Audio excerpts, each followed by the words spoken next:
Where was this murder committed?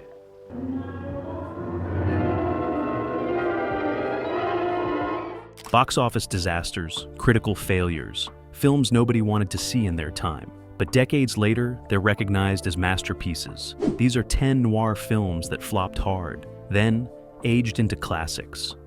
Number 10, D.O.A. 1950. United Artists released D.O.A. in April of 1950. Made minimal money, disappeared within weeks. Critics dismissed it as B-movie nonsense. 70 years later, it's recognized as one of noir's purest expressions, a masterpiece that nobody wanted. Edmund O'Brien plays Frank Bigelow, an accountant on vacation in San Francisco, gets poisoned. Doctors tell him he has 24 hours to live, no antidote. Frank uses his remaining time to find his own color, solve his own murder before dying. The premise is perfect noir, a dead man walking, time running out. Desperate search for truth. The opening scene sets the tone. Frank walks into a police station, says he wants to report a murder. They ask who got culled. He says, "I was." Then flashback to the story. Rudolph Maté directing it with urgency throughout.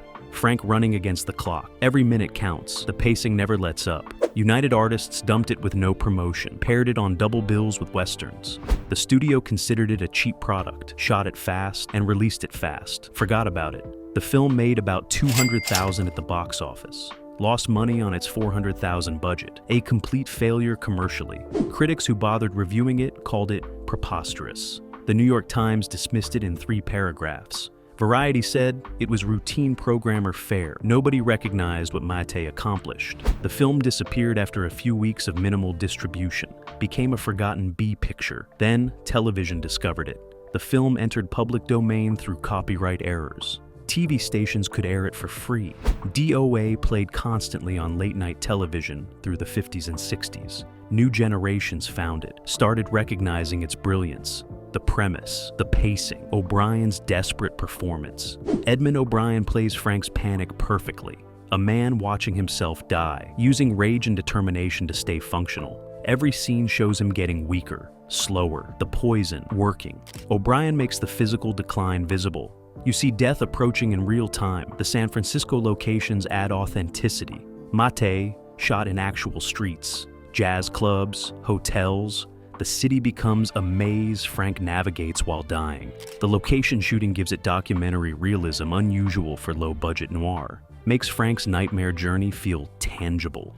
The jazz club sequence is famous now. Frank gets poisoned there, but doesn't know it yet. Maté shoots the club with frenetic energy. Musicians playing wildly, people dancing, Frank drinking. The poison enters his system while life rages around him. It's noir poetry, and 50 audiences ignored it. The mystery is convoluted, involves iridium shipments and forged bills of sale. Doesn't matter. The plot is just a mechanism. What matters is Frank's race against death. Every clue brings him closer to the truth. Every minute brings him closer to dying. The tension is unbearable. The ending delivers no comfort. Frank finds his killer, gets revenge, dies anyway. Poison wins, time runs out. He dies at the police station while finishing his story. The film ends where it began. Frank died, case closed. No hope, no redemption, just death as promised. Audiences in 50 hated it. Modern viewers recognize it as perfect noir nihilism. Film scholars rediscovered D.O.A. in the 80s and started writing about it, teaching it, calling it essential noir. The Criterion Collection considered releasing it but couldn't because of public domain status. Other labels released it in terrible transfers. The film's reputation grew, despite poor availability. The restoration didn't happen until the 2000 UCLA Film Archive found the best surviving elements, restored it properly, released through Rialto Pictures. Modern audiences finally seeing D.O.A. in quality presentation recognize immediately what United Artists dumped. A masterpiece of high-concept noir, a film about death and time and desperate searching. It flopped in 50. Now it's taught in film schools. That's aging like wine. Number 9, Detour, 1945. Not only that, I'd have to take his driver's license in case I was stopped for something. That's the stuff. That's what I've been wanting to hear you say. Edgar G. Ulmer made Detour for Producers Releasing Corporation in '45. Shot it in 6 days for less than $20,000. PRC dumped it. The film made almost nothing, vanished immediately. Now it's considered the ultimate poverty row masterpiece. Proof great noir needs atmosphere, not budget. Tom Neal plays Al Roberts, a pianist hitchhiking to Los Angeles. Gets picked up by a gambler who dies. Al panics, assumes the dead man's identity, picks up a hitchhiker played by Ann Savage. She knows he's lying, blackmails him. Everything spirals into a nightmare. Al destroys his life through bad choices and worse luck. PRC released it in November of '45 on the bottom of double bills. The studio specialized in cheap programmers, shot films in days, released them fast, made money through volume, not quality. Detour was just another product. Nobody expected anything. Nobody got anything. The film died immediately. The budget shows everywhere. Cheap sets, obvious rear projection, minimal locations. But Ulmer turned limitations into style. The artificial look becomes dreamlike, makes Al's story feel like a nightmare. Poverty becomes an atmosphere, creates a sense of desperation that matches the story. Tom Neal plays Al as defeated from the start. Voice over narration, dripping with fatalism. Al knows he's doomed. Tell his story anyway. Neal wasn't a good actor, but he perfectly embodies noir defeat. A man crushed by fate and his own weakness. The limited range works. Ann Savage steals the film as Vera. She's the ultimate noir femme fatale, mean, grasping, vicious. Savage plays her with sneering contempt, no charm, no seduction. Just naked greed and cruelty. It's an over-the-top performance that shouldn't work. Works perfectly. Vera feels dangerous, unpredictable, terrifying. The running time is 67 minutes. Ulmer shot only what he needed. No fat, no excess. The brevity makes it feel like a fever dream. You're in Al's nightmare, experiencing his bad choices in real time. Then it's over. You're left reeling from the concentrated darkness. The ending is pure fatalism. Al accidentally strangles Vera while trying to stop her from calling the police. Panics again, runs. The final voiceover has Al knowing he'll get caught eventually. Fate will find him. The film ends with Al waiting for inevitable doom. No hope, no escape, just waiting. PRC went bankrupt in '48. Their library scattered. Detour entered the public domain. Like D.O.A., television played it constantly. The film found audiences decades after flopping. People started recognizing Ulmer's achievement, making a genuine masterpiece for no money in 6 days. Film noir scholars in France discovered it first. Cahiers du Cinéma wrote about it in the '50s, calling it essential poverty row noir. American critics followed eventually. By the '70s, Detour was taught in film schools, the ultimate example of how restriction breeds creativity. The public domain status meant terrible copies everywhere, muddy transfers, wrong aspect ratios, speed issues. The film's reputation grew, despite audiences seeing it in awful quality. Imagine what they'd think seeing it properly. That didn't happen until the '90s when the Academy Film Archive restored it. The restoration revealed what audiences missed. Cinematographer Benjamin H. Klein's shadowy work, Ulmer's compositions. The craft was buried under decades of bad transfers. Modern audiences seeing the restoration recognize Detour as a masterpiece, not despite its poverty, because of it. The limitations forced Ulmer to create an atmosphere through light and shadow, through Tom Neal's defeated narration, through Ann Savage's vicious performance. Detour made almost nothing in '45. Now it's in the National Film Registry, recognized as culturally significant, taught in every noir class, the ultimate poverty row masterpiece. It flopped because the PRC dumped it, because nobody expected anything from a 6-day $20,000 programmer. Aged into a classic because Ulmer made magic from nothing. Number 8, In a Lonely Place, 1950. Did you see Mr. Steele last night? Yes. Nicholas Ray directed In a Lonely Place in '50. Humphrey Bogart stars as a violent screenwriter. Gloria Graham is the woman who loves him. Columbia Pictures released it with minimal support. The film flopped. Critics were lukewarm. 70 years later, it's recognized as one of the greatest Hollywood noirs ever made. Bogart plays Dixon Steele, a screenwriter with a rage problem. Gets accused of murder. His neighbor Laurel Gray, played by Graham, gives him an alibi. They fall in love. But Laurel starts seeing Dixon's violence, his instability, realizes he might actually be a murderer. The romance curdles, trust dies. They destroy each other through suspicion and fear. Columbia released it in May of '50 with no confidence. Bogart was box office gold, but this role was different, too dark, too unsympathetic. Dixon isn't a tough guy. He's unstable, violent toward friends, cruel to colleagues. Laurel isn't a femme fatale. She's a decent woman, falling for a potentially dangerous man. Neither character fits noir conventions. The audience didn't know what to do with it. The film made modest returns. Not a disaster, not a hit. Just mediocre business. Columbia moved on. No push for awards, no revival releases. In a Lonely Place disappeared into Bogart's filmography. Mentioned, but not celebrated. The failure hurt Ray. He'd made a masterpiece. Nobody cared. The relationship between Dixon and Laurel is the heart. Ray shooting their courtship with warmth unusual for noir. They're genuinely happy. Then suspicion enters. Laurel seeing Dixon choke a man over a parking spot. Watching him beat someone at a country club. She realizes he's capable of murder, maybe guilty. The trust erodes. Ray making the deterioration painful to watch. Bogart gives his most complex performance. Dixon is charming and terrifying, creative and destructive. You understand why Laurel loves him, also why she fears him. Bogart playing both sides without softening either. It's acting without vanity, showing a man who might be a monster, might just be damaged. The ambiguity is perfect. Gloria Graham was married to Ray during production, divorcing him after. The tension shows on screen. Laurel's fear of Dixon feels real. Graham playing a woman realizing she's made a terrible mistake, loving someone dangerous, unable to escape without destroying them both. It's personal and devastating. The ending subverts everything. The police find the real killer. Dixon is innocent, but it doesn't matter. Laurel has seen his violence, knows what he's capable of. She leaves anyway. They're in the same building, can't be together. The final scene has them acknowledging it's over. Dixon saying, "I lived a few weeks while you loved me." Perfect noir tragedy. Love destroyed by suspicion and truth. Critics in '50 didn't know what to make of it. Bosley Crowther called it uneven. Variety said it was interesting, but slow. Nobody recognized Ray's achievement, a film about creative people destroying themselves, about Hollywood as a soul-crushing machine, about love corroded by violence and fear. The film found its reputation slowly. French critics discovered it. Cahiers du cinéma, calling Ray a master.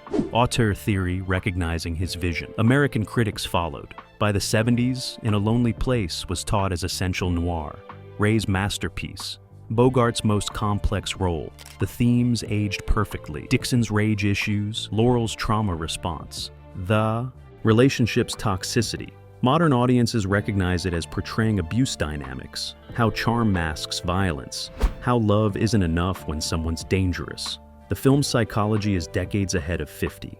The Hollywood setting adds layers. Dixon is creative, talented, successful, also violent. The industry enables him, make excuses, until he can't be excused anymore. Ray suggesting Hollywood protects abusers. That talent doesn't justify violence. That message couldn't land in '50. Lands now. In a Lonely Place flopped because it was too honest, too complex, too willing to make Bogart unsympathetic. Columbia didn't know how to market it. The audience didn't want it. But Ray made a masterpiece anyway, about love and violence, about Hollywood destroying people, about suspicion poisoning everything. It failed in '50. Now, it's essential noir. That's how aging works. Number 7. Criss Cross, 1949.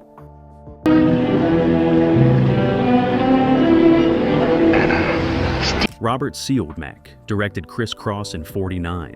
Burt Lancaster and Yvonne DiCarlo star in a doomed romance noir. Universal released it with high hopes. It flopped badly, lost money, disappeared. Now it's recognized as Siodmak's American masterpiece, the ultimate noir fate and obsession. Lancaster plays Steve Thompson, an armored car guard, still in love with his ex-wife Anna, played by DiCarlo. She's married to a gangster now. Steve proposes an armored car robbery, tells Anna they'll use the money to escape together. She's lying to him. He knows it, does it anyway. Love and stupidity destroying him. Universal released it in February of '49. Lancaster was a star. DiCarlo was popular. Siodmak had a track record. The film opened okay, dropped fast. Audiences didn't want this much bleakness, this much fatalism. The film lost money. Universal dumped it and moved on. The film's fatalism is total. Opens with Steve and Anna caught mid-affair. then flashbacks to show how they got there. We know they're doomed from frame one. Syodmak making inevitability the point. Every choice Steve makes leads to destruction. He knows it, can't stop himself. Love as compulsion, romance as death drive. Burt Lancaster plays Steve as aware of his doom, not stupid, not naive, just helpless against his obsession. Lancaster making Steve's self-destruction conscious, a man driving off a cliff with eyes open. It's playing against a star persona. Lancaster's characters usually win through toughness. Steve loses through weakness. Yvonne DiCarlo plays Anna without sympathy. She's using Steve and knows it, doesn't care enough to stop. DiCarlo makes her cold and beautiful, a woman who takes what she can, loves nobody. The performance is honest about feminine selfishness. 49 audiences hated it. Modern viewers recognize the truth. The heist sequence is brilliantly staged. Syodmak, shooting the armored car robbery in one extended sequence. The plan, working and everything going perfectly. Then the betrayal. Steve, getting shot, Anna's husband dying. Everything falling apart exactly as fate. The technical precision makes the doom more inevitable. Perfect execution, disastrous result. The ending is perfect noir. Steve dying in a parking lot. Anna was shot by her husband before he died. They're both dying. She crawls to Steve, dies holding him. They get what they want, to be together. The cost is their lives. Syodmak not providing comfort, just irony and death. Critics in 49 called it routine. Another armored car heist, noir. They missed the fatalism, the psychological complexity, visual mastery. Syodmak made a film about obsession and doom. Audiences wanted thrills, got tragedy, rejected it. The film stayed obscure for decades. Syodmak returned to Europe in the 50s, stopped getting recognition.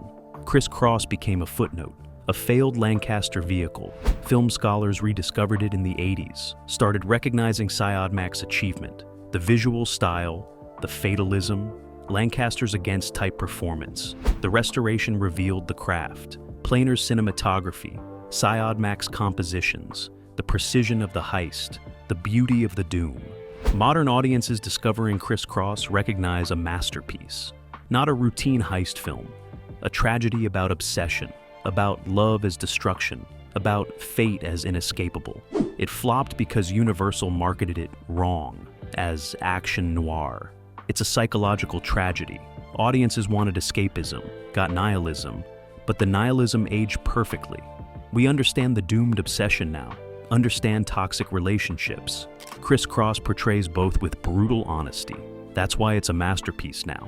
Why did it flop then? Too honest for its time. Number 6.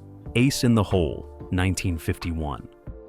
Way into the treacherous, crumbling tunnel that is the only lifeline between the... How about my right arm? You'd like that. You would too, wouldn't you? Billy Wilder directed Ace in the Hole in '51, his most cynical film. A journalist exploits a trapped man to advance his career.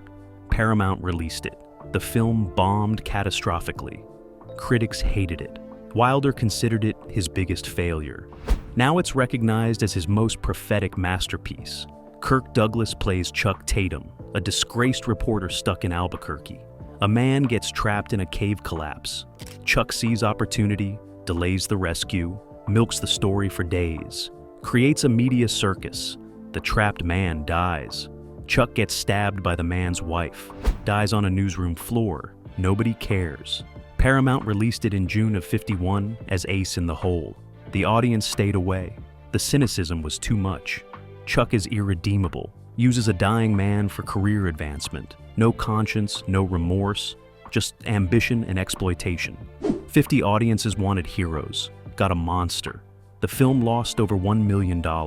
Disaster for Paramount. They pulled it, retitled it The Big Carnival, re-released it, still flopped. Nothing could save it. Wilder was crushed. He'd made his most personal film. Audiences rejected it completely.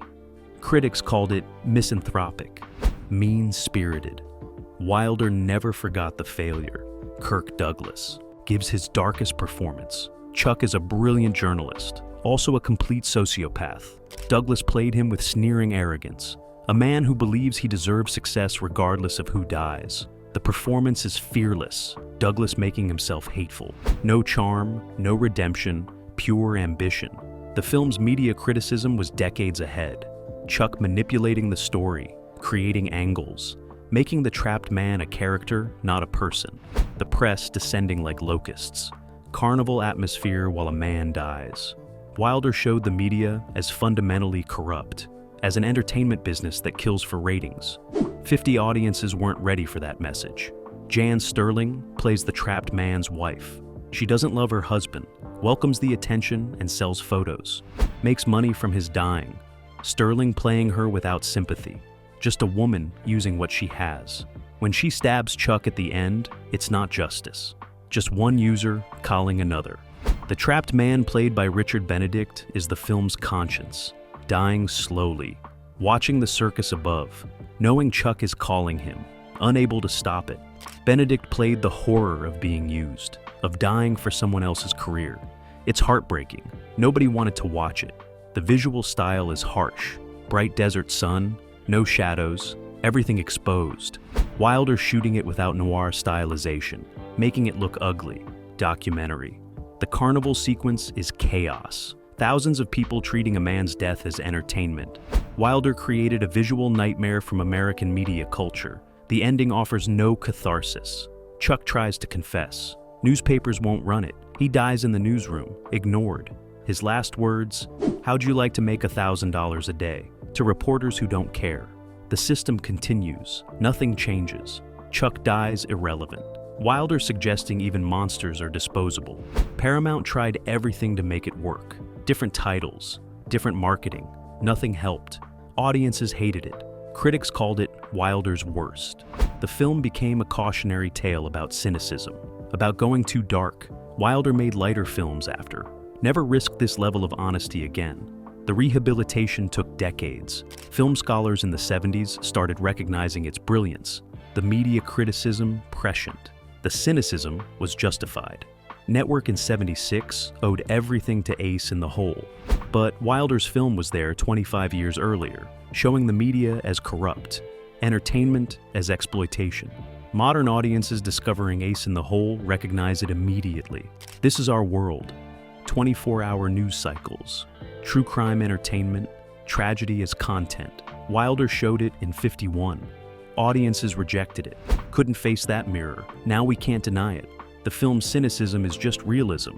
That's why it's a masterpiece now, why it flopped then. Number 5, The Big Heat, 1953. How was the show? The usual routine. Not too bad. Fritz Lang directed The Big Heat in '53. Glenn Ford battles. Systemic corruption. Columbia released it. Made okay money, not a hit. Disappeared quickly. Now it's recognized as essential noir. Lang's American masterpiece. The ultimate corruption narrative. Ford plays Dave Banyan, a detective investigating a suicide. Discovers police corruption. The mob owns the city. Cops take bribes. Politicians are bought. Banyan's wife gets car bombed. He goes rogue, hunts the gangsters, gets help from Gloria Graham's Debbie. She dies. Banyan gets revenge. But the system continues. Columbia gave it minimal promotion, released in October of '53. The film did okay business, not enough to be considered a success. Not so badly it was a failure, just mediocre returns. Columbia moved on to other projects.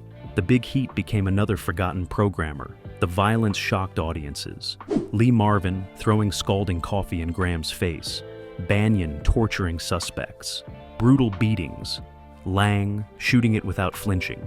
The violence serving the story, showing corruption as violent, as personal, as destructive. 50 audiences weren't ready for that level of brutality. Glenn Ford plays against type. Banyan starts decently, becomes something else. Grief and rage transforming him. Ford, showing the transformation. A good man becoming brutal, not quite becoming the monsters he's fighting, but close. It's complex work. Ford making righteousness look dangerous. Gloria Graham's performance is heartbreaking. Debbie is a gangster's maul, gets disfigured, helps Banyan because she has nothing left. Graham playing damaged dignity, a woman destroyed by men, finding purpose in revenge. Her death scene is devastating. She dies helping Banyan, getting nothing for herself. It's a perfect noir tragedy. The film's depiction of systemic corruption aged brilliantly. Every level of power is dirty. Police commissioners, detectives, politicians, all owned by the mob. Banyan can't reform the system, can only get personal revenge. Lang, suggesting corruption is total. That individual victories don't matter. 50 audiences wanted optimism. Lang gave them reality. The ending is ambiguous. Banyan gets revenge, kills or exposes the worst offenders. But the system continues. Other corrupt cops, other politicians. The final shot shows Banyan returning to work. The cycle continues. Lang not providing closure, just showing endless corruption. Audiences hated it, wanted complete victory, got reality. The film stayed obscure through the 60s and 70s. Columbia didn't promote it. Television rarely aired it. Film scholars knew it. General audiences didn't. The rehabilitation started in the 80s. Critics recognizing Lang's American work. The Big Heat getting reevaluated. Recognized as a masterpiece. The coffee-throwing scene became iconic. Film scholars analyze it endlessly. The violence, the gendered implications, Marvin's sadism, Graham's reaction, the scene representing everything about the film. Brutality as casual, violence as ordinary, the system as cruel. That one moment encapsulates noir pessimism. Modern audiences seeing The Big Heat recognize its power immediately. This feels contemporary. Systemic corruption, police brutality, individual powerlessness. Lang showing it in 53. Audiences finding it routine. Now we see the prescience, the craft, the honesty. That's aging like wine. Number 4, The Asphalt Jungle, 1950. Respectable men, I might add. Sam Jaffe as Doc. I have the market send over some salt mackerel for you. I know how you love it for breakfast. John Huston directed The Asphalt Jungle in 50, the ultimate heist noir, assembled cast of noir legends. MGM released it, flopped at the box office, lost money. Now it's recognized as one of the greatest heist films ever made. The template, everything followed. Sterling Hayden leads a crew planning a jewelry heist. The plan is perfect. The crew is professionals. Everything goes wrong anyway. The heist succeeds. The aftermath destroys everyone. Betrayal, police, bad luck. The crew dies one by one. Nobody wins, nobody escapes. Perfect noir fatalism. MGM released it in June of 50. Expected decent returns. The cast was strong. Huston was respected. The film opened softly, dropped quickly. Audiences didn't want this much darkness, this much procedural detail. The heist, taking up huge sections of runtime. The aftermath showed slow destruction. Too bleak, too detailed. The film lost money. The film's structure was revolutionary. The first act is preparation. The second act is execution. The third act is disintegration.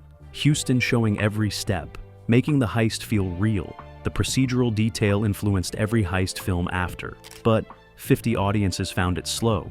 Too much planning, not enough action. Sterling Hayden plays Dix Handley with exhausted determination, a criminal trying for one last score, wanting to buy back his family farm, knowing it's probably impossible. Hayden playing broken romanticism, a tough guy with doomed dreams. The final scene has Dix dying in a field, almost making it home. Almost. It's a perfect tragedy. The supporting cast is extraordinary. Sam Jaffe as the mastermind, Louis Calhern as the corrupt lawyer, Gene Hagen as Dix's loyal girl, James Whitmore as the hunchback driver. Everyone brings depth, makes the crew feel real, their deaths feel tragic. Huston getting perfect performances from everyone. Marilyn Monroe has a small role, early in her career, playing a mistress, a few scenes, but she glows on screen. Huston recognized her star quality, giving her moments to shine. Monroe making the most of limited screen time, showing what she'd become. The heist sequence is brilliantly staged. Huston shooting it with documentary precision. The safe cracking, the timing, the crew working together. Everything is methodical, professional. The execution was perfect. Then the aftermath where everything falls apart despite perfect execution. Luck destroying skill. That's the point. The film's fatalism is total. The heist succeeds. They get the jewels, Then everything disintegrates. Betrayal from the lawyer. Police. Pressure. Bad luck. The crew scattering. Getting cold. Arrested. Dix almost makes it home. Dies in the grass. Nobody wins. Nobody escapes. The cycle continues. Critics in 50 recognized the craft. Bosley Crowther praised it, but called it depressing. Variety noted the performances, complained about the length. The film got Oscar nominations, Best Director, Best Supporting Actor, Best Screenplay, lost everything. The Academy recognized it. The audience didn't care. The commercial failure hurt Huston. He'd made a masterpiece, lost money doing it. Studios got nervous about dark material. Huston had to prove himself commercially again. The Asphalt Jungle nearly derailed his career despite being brilliant. The influence grew slowly. Riffraff and 55 copied the structure. Every heist film after studied it. The procedural detail, the crew dynamics, the inevitable doom. The Asphalt Jungle established the template, but it didn't make money doing it. Modern audiences discovering it recognize a masterpiece. The pacing isn't slow, it's deliberate. The detail isn't boring, it's authentic. The doom isn't depressing, it's honest. The film shows crime as labor, professionals doing dangerous work, failing despite skill. That's reality. 50 audiences wanted fantasy. Now we appreciate the truth. That's why it's essential now. Why it flopped then. Number 3. Sweet Smell of Success, 1957. I love you.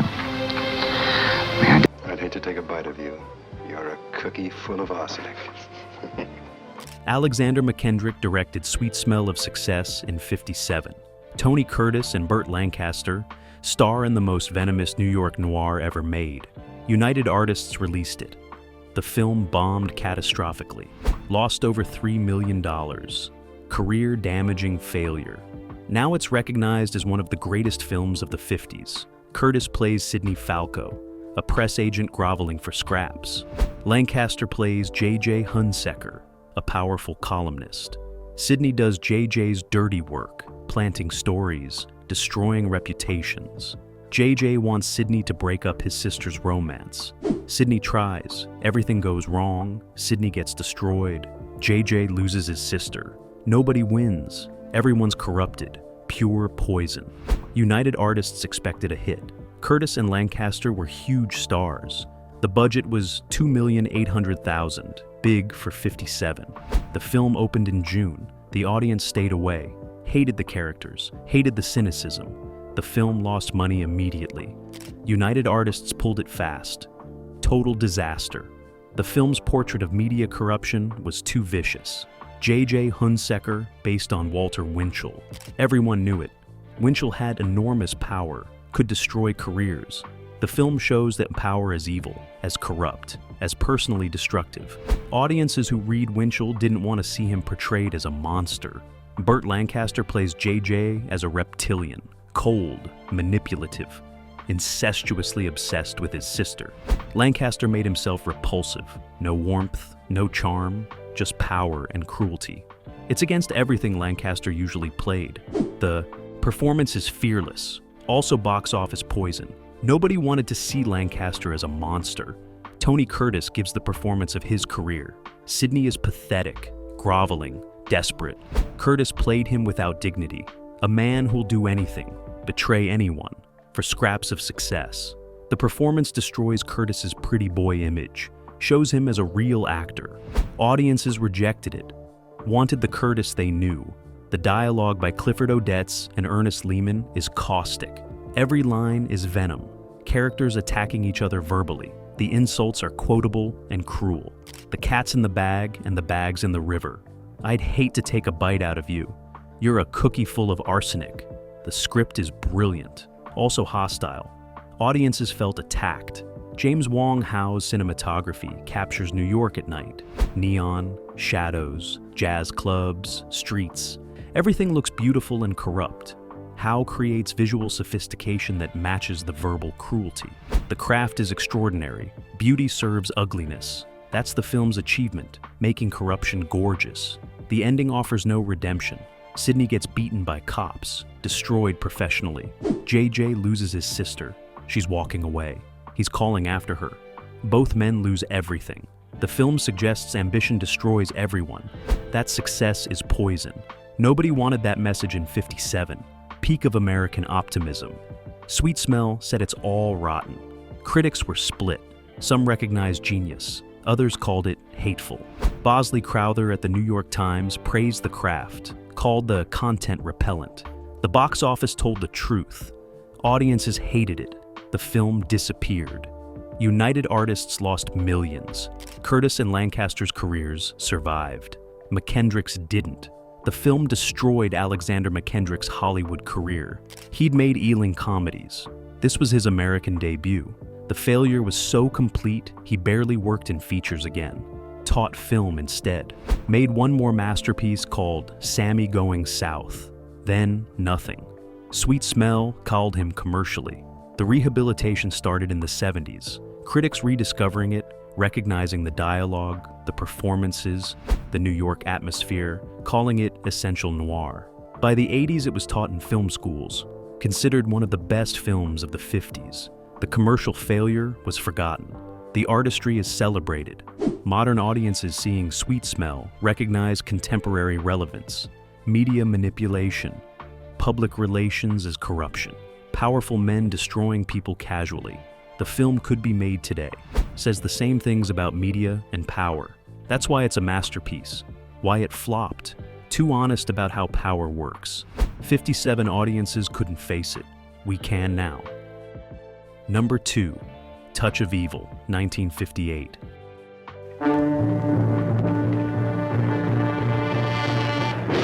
Teen police story. But even had it been a better script, as I pointed out to them... Orson Welles made Touch of Evil in '58, his final Hollywood film. Universal cut it, released as a B-movie. The film bombed. Welles's American career ended. Now it's recognized as one of the greatest films ever made. Not just noir, all of cinema. Charlton Heston plays a Mexican narcotics investigator. Janet Leigh is his wife. They're in a border town. A car bomb calls an American. Heston investigates, discovers police captain Quinlan, played by Welles, is corrupt, frames suspects, runs the town through intimidation. Heston exposes him. Everyone dies or is destroyed. Border corruption wins. Universal had no faith. Shot in '57.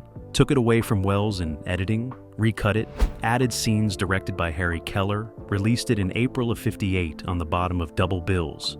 Paired it with a teen comedy. The film made minimal money. Disappeared. Welles was finished in Hollywood. The opening shot runs 3 minutes 20 seconds unbroken. A bomb planted in a car trunk. The car and Heston and Leigh moving through the border town. All in one continuous take. The bomb explodes. The shot establishes Welles's mastery, shows his vision of border chaos.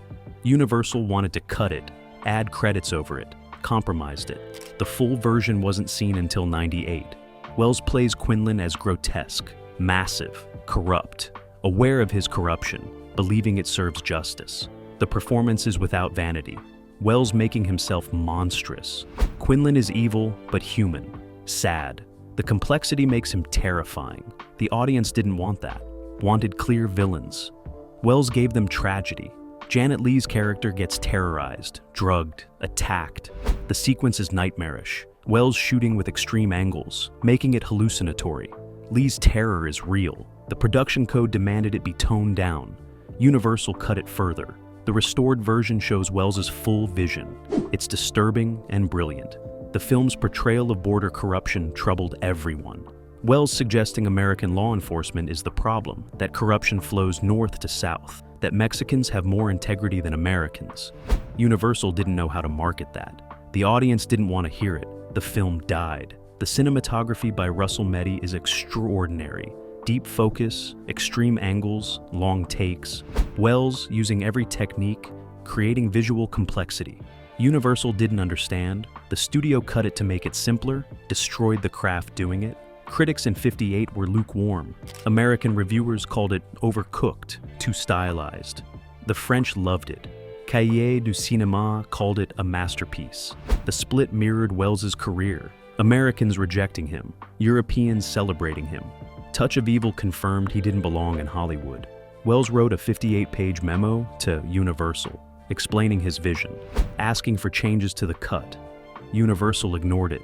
The memo sat in archives for decades. Discovered in the 90s, film editor Walter Murch used it to restore the film. The 98 version follows Welles's intentions, reveals what Universal destroyed. The restored version is recognized as a masterpiece, one of the greatest films ever made. The opening shot is taught in every film school. The border noir atmosphere influenced everything after. But in '58, Universal dumped it. Welles's career ended. He'd never direct in America again. Touch of Evil flopped because Universal didn't understand it. Because audiences wanted simplicity. Because Welles was too ambitious for Hollywood. The film's complexity, its moral ambiguity, its technical mastery. All liabilities in '58. All reasons it's essential now. That's the ultimate aging. From B-movie failure to recognized masterpiece. From career killer to immortal achievement. Number 1, The Night of the Hunter, 1955. Robert, it's Charles Lawton here. So I have a book that I'm sending over to you, which this is the most despicable character. Charles Lawton directed The Night of the Hunter in '55, his only film as director. Robert Mitchum plays a psychotic preacher hunting children. United Artists released it.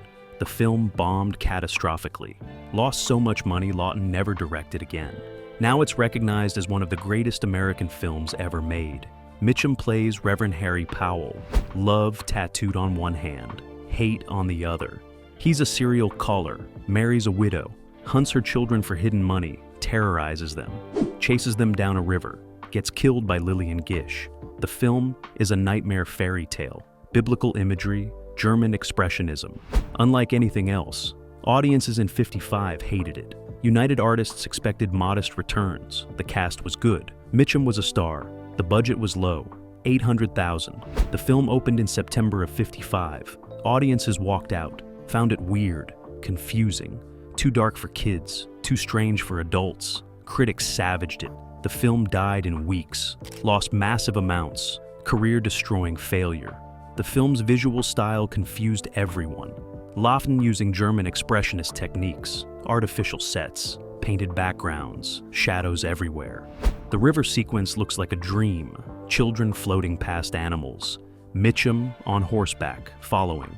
Everything is stylized, nothing realistic. Audiences expected Hollywood realism, got nightmare poetry. Robert Mitchum gives his greatest performance. Powell is evil incarnate, but charismatic, charming, singing hymns while hunting children. Mitchum, playing him as absolutely certain of his righteousness. Keeling as God's work. The false preacher as an American archetype. Mitchum, embodying it perfectly. The performance terrified '50s audiences. Too dark, too evil, too real. The children played by Billy Chapin and Sally Jane Bruce carry the film. Lawton directing them naturalistically in the middle of an expressionist nightmare. Their fear feels real. Their flight down the river is beautiful and terrifying. Lawton creating fairy tale logic. Kids understanding the world as magical and dangerous. Adults didn't get it. Lillian Gish plays their savior, taking in orphans, standing against evil. The final confrontation between Gish and Mitchum is biblical. Good versus all evil, both singing the same hymn. Gish winning through faith and a shotgun. The scene should be ridiculous. Lawton making it powerful. Gish representing American goodness. Mitchum representing its corruption. The cinematography by Stanley Cortez is stunning. Every frame is composed like a painting. The river sequence is visual poetry. The basement chase is pure terror. Cortez using light and shadow to create emotional states, making a nightmare visible. The craft is extraordinary. Audiences found it strange. Critics called it pretentious. The script by James A.G. is literary, dialogue that sounds like the Bible or fairy tales, leaning on the everlasting arms. It's a hard world for little things. The language creates mythic quality, Lawton making American Gothic, Southern nightmare, biblical parable, all at once. Too much for '55. Critics destroyed it. Bosley Crowther called it a mess. Other reviewers found it confusing. Some recognized genius, but most didn't. The critical failure combined with box office disaster ended Lawton's directing career. He'd never make another film. Died in '62.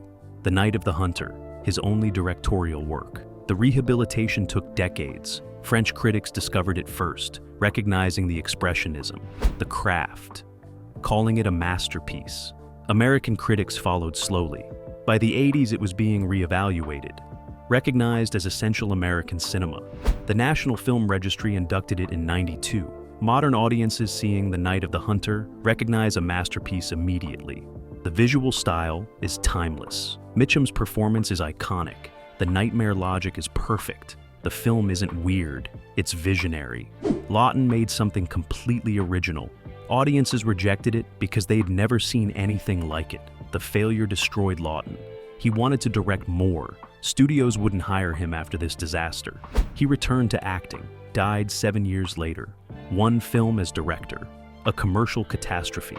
Now recognized as one of the greatest films ever made. That's the ultimate aging. From career-destroying failure to immortal masterpiece. From box office poison to essential American art. The Night of the Hunter flopped harder than any film on this list.